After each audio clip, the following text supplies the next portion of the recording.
Hey everyone, for those who don't know me, my name is Peggy and my macaw is Yoshi.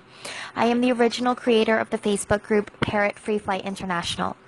I started this group with fellow admins Nancy and Janie with every intention of starting free flight as soon as Yoshi fledged. For months, I had watched and studied different types of free flight and had my sights set on a specific one. Unfortunately, due to lack of dedication and confidence, fledging time came and went. Aside from indoor recall training, I eventually gave up. I felt that there was no real need to fly outdoors after all. Perhaps it was just not compatible with my lifestyle. I work full time, I have other animals, I have a husband. I was happy because Yoshi seemed happy indoors, or so I thought. Last month, I went to San Diego on a trip with Yoshi.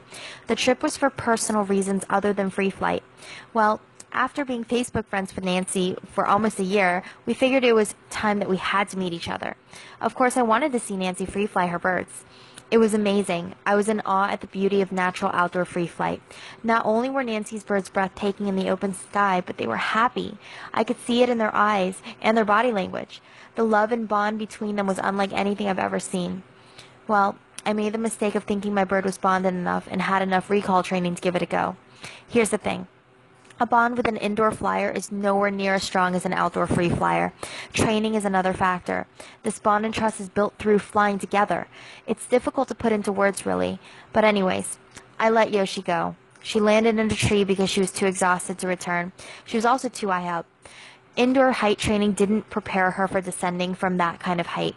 Well, if you didn't read up on what happened before, here's a brief.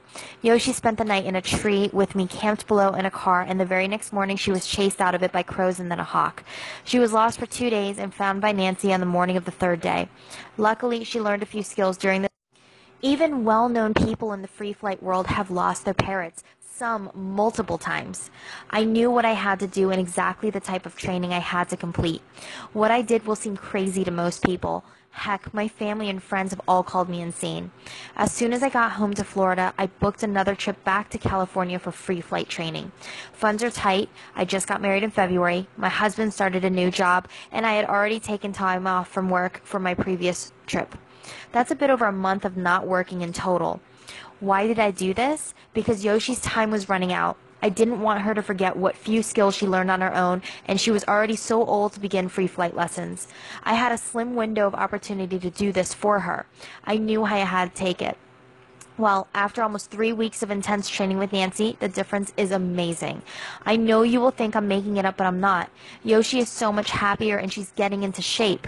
I never understood how fat she was as an indoor flyer. I didn't realize it until I felt her chest and stomach area and then touched Pixie's. After weeks of training, she is getting closer to being fit. She's singing and giggly every day. Even her feathers have gotten brighter and shinier. Her endurance is nowhere near Pixie's yet. She's still got a long way to go. Free flight isn't for everyone, and it definitely is not for every bird. But I've made this decision for Yoshi, not because it looks cool or it's fun for me, but for her.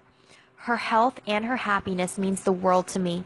She preens much more than before. Feather condition is so important for free flight. My brother, who isn't even a bird person, went with us to a recent parrot expo and was shocked by the difference between cage birds and ours. The body shape, the feathers, the tail conditions, everything is so drastically different. Free flight definitely made a huge difference, and even someone who has zero knowledge of birds can see it right away. The sort of training that was done was pretty intense. I doubt anyone else in the world is as intense about training as Nancy. I've seen so many free flight videos and nobody does it like her. She truly has a gift and natural skill for this. I am so thankful for her. She doesn't even teach people. She doesn't take on students, and yet she did this for me, for Yoshi. This is nothing compared to paying a few $100 to he who must not be named and then losing your bird and having it land in a tree just to be told that it's natural and ta-da, your bird's a free flyer. There's no restriction or management of food. There's nothing about using an anchor bird for bonded pairs. This is beyond anything I've ever imagined. The bond between Yoshi and me has intensified. If you're a Twilight fan, the best way to describe it is like when Bella opens her eyes after turning into a vampire and she actually sees Edward for the first time. I'm not trying to convince anyone to do free flight. I just wanted to share my own experiences. I also want to give a huge shout out to Nancy. She is our trainer. She has been there for us through our journey towards real free flight. Yoshi isn't the only one still being trained. Yoshi and I are both a long way from graduating and becoming true free flyers, in my opinion. I can't